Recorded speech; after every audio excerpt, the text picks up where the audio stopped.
The Roman Empire has been represented in cultural contributions as diverse as the 1959 American film Ben-Hur and the 1979 British film Monty Python's Life of Brian. The Romans are the villains of the Christians' New Testament. Yet they are also the people who gave contemporary civilization some of its most practical architectural innovations. Anyone who benefits from a public sewer system should thank the Romans. In history, the Romans were both winners and they were losers.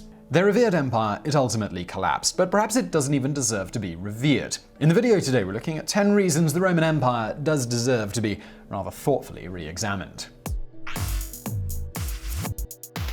Number 10. The Romans worshipped many deities, many were borrowed from the Greeks. The Romans were polytheists, meaning they worshipped more than one god. One minor god was Nemesis, the god of revenge. From his name comes the English word nemesis, big surprise there, meaning a rival against whom one seeks revenge. The primary 12 gods and goddesses, called the deities, meaning association with the gods in Latin, were taken from the Greek pantheon of gods and goddesses. Of the 12, there are 3 that are most important, and this is Jupiter, protector of the state, Juno, protector of women, and Minerva, goddess of craft and wisdom, the Greeks' Athena. The Romans sometimes changed Greek myths so that their morals promoted the values of Roman society. While the Greek gods and goddesses were anthropomorphized, the Roman gods and goddesses seldom visited Earth. Their power symbolized the hierarchical power of the state.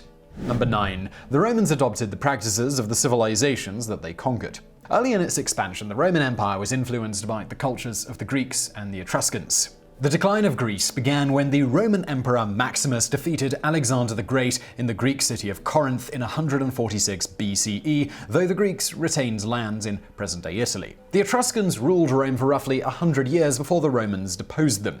Many of Rome's architectural innovations were introduced by the Etruscans, including the sewer system called the Cloaca Maxima, as well as the Temple of Jupiter, Rome's racetrack, the Circus Maximus, and the Servian Wall, which is a wall that surrounds Rome. The Romans adopted the Greeks' religious structure and theatrical genres, though Roman plays are more likely to include stock characters. The Romans' adoption of some practices of the cultures they conquered was more indicative of practicality rather than cultural tolerance. They adopted practices that were beneficial to them regardless of who initiated these practices. In the case of the Britons and other subjects of the empire west of Rome, productive relationships were promoted based on subjects' willingness to adopt Roman practices. Number 8. The Roman Empire was actually 2 empires. By 286 CE, the Roman Empire stretched from present-day Britain to the present-day Persian Gulf. Invaders regularly threatened the empire, so Emperor Diocletian from 284 to 305 CE divided it so that it could be more easily defended. Maximilian ruled the Western Roman Empire from Milan and led the necessary battles against invaders, while Diocletian ruled the Eastern Roman Empire from near Western Anatolia. When Diocletian reorganized territory, he also streamlined authority. Under his rule, both sections of the Roman Empire were theocratic absolute monarchies. Diocletian consolidated the earlier practices of separating military careers from civil careers and decreasing the authority of the Senate. The Western Roman Empire, it eventually became the lesser of the 2 empires. During the rule of Emperor Theodosius from 379 to 395 CE, Theodosius' zealous promotion of Christianity, invasions by Germanic tribes, and scarcity of resources all weakened the Western Roman Empire. Number 7. Roman emperors spread Christianity more systematically than they condemned it.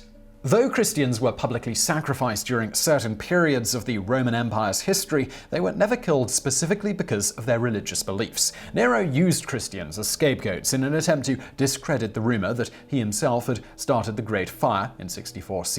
In 250 CE and 303 CE, Decius and Diocletian respectively passed edicts requiring Roman citizens to make public sacrifices in front of Roman officials. Though Christians were sometimes offered as sacrifices, they were not specifically targeted in either edict. In both cases, the emperors wanted to quell civil unrest by strengthening their authoritarian governments. In 313 CE, the Emperor Constantine converted to Christianity himself, though perhaps not wholeheartedly. That year, he issued the Edict of Milan, promising tolerance to Christians. Perhaps as he claimed, Constantine did see a vision of a flaming cross in the sky on the eve of a battle. Or maybe Constantine's conversion was another example of a Roman adopting a beneficial practice from another culture. Christianity is a monotheistic religion. There's one God who Constantine claimed chose the emperor as his divine representative on earth. Divine rule could have been a strong justification for consolidating one man's political power. Constantine's successor, Emperor Theodosius, persecuted non-Christians.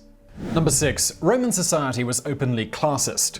Roman society was hierarchically structured. However, unlike in a contemporary democracy containing hierarchical power structures, Roman society provided few opportunities for social mobility. There were 3 classes in Roman society: the patricians, who, according to the Roman author Livy, were descendants of the 100 men Romulus chose to form the first Senate; the plebeians, who were the citizenry; and the slaves. After the conflict of orders from 500 to 287 BCE, the process of transitioning between the patrician and plebeian classes became much more fluid. During the conflict of orders, the plebeians asserted their civic authority by ceding from the Roman Empire during wars, which eventually earned them the right to intermarry with members of the patrician class. They were also able to assume roles in governmental organizations such as the consul, as well as the priesthood. In 287 BCE, Hortensian law ended the conflict of the orders by making resolutions passed by the plebeian council binding for all Roman citizens. Unlike plebeians, slaves had no rights under Roman law. The Romans valued dignity and restraint, but of course those are defined based on one's own sociocultural norms. Raping slaves was an accepted practice. For the Romans, the acceptability of a sexual pairing was determined by the status and positioning of the partners,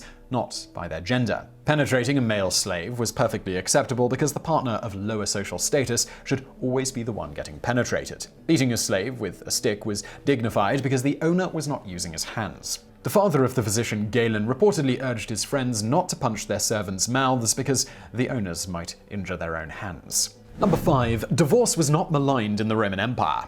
Whether chosen or arranged, a contemporary marriage is considered a personal event. For the Romans, however, marriage was a civic duty. A marriage could create mutually beneficial socio-cultural and socio-political connections between families. As the head of the family, a father had the authority to promote a marriage that would benefit his household. A divorce, however, was considered a personal matter between the members of a couple, partially because breaking one alliance to form another, more desirable one was a socially accepted practice. Since wives were the property of their husbands, no divorce required a division of goods, though a man was required to return a woman's dowry to her family if he divorced her. Men were permitted to divorce their wives without citing any reason, though common reasons included adultery, infertility, consuming wine excessively, and making copies of the household keys. The Justinian Code of 449 CE allowed women to divorce men under certain circumstances. It was not the first such law, but it was the first that did not impose penalties on the woman if her divorce was denied.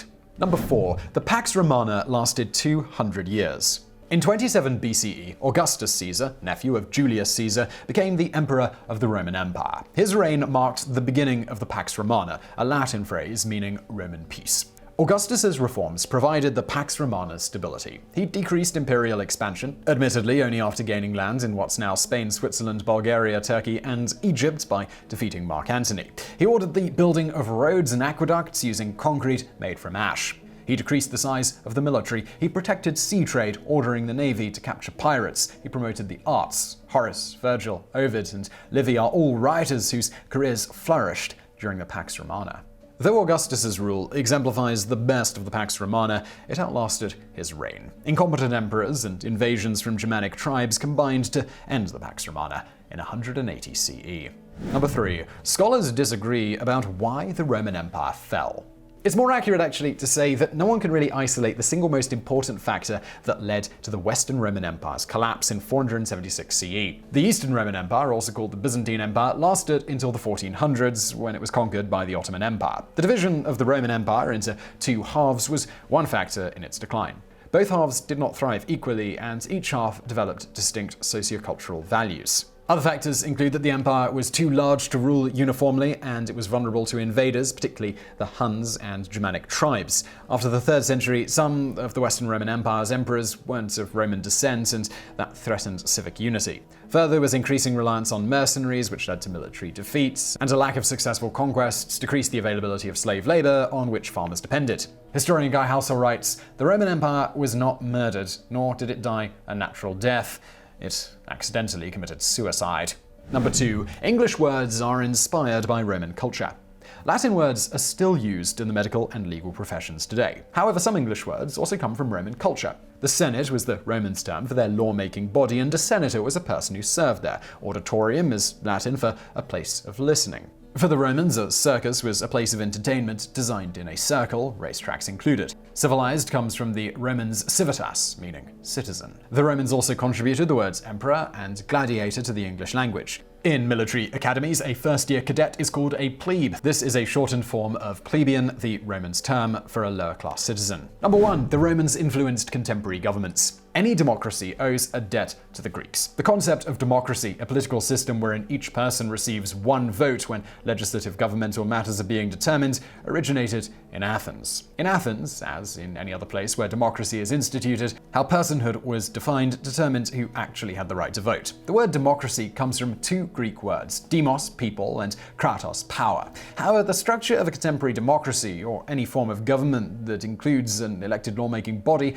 owes a debt to the Romans. Contemporary democracies, they're representative democracies. Like the Romans, voters elect officials who then vote on policies on behalf of their constituents. The patrician and plebeian consuls were comprised of citizenry from both of the Roman Empire's social classes. The Senate functioned more like a parliament in a constitutional monarchy, insofar as the extent of its powers was largely determined by the ruling emperor. However, members of the Roman Senate were appointed. The Roman Empire's government was primarily authoritarian since the emperor created and enforced policy. However, the governmental structures the Romans modeled have inspired other types of governments.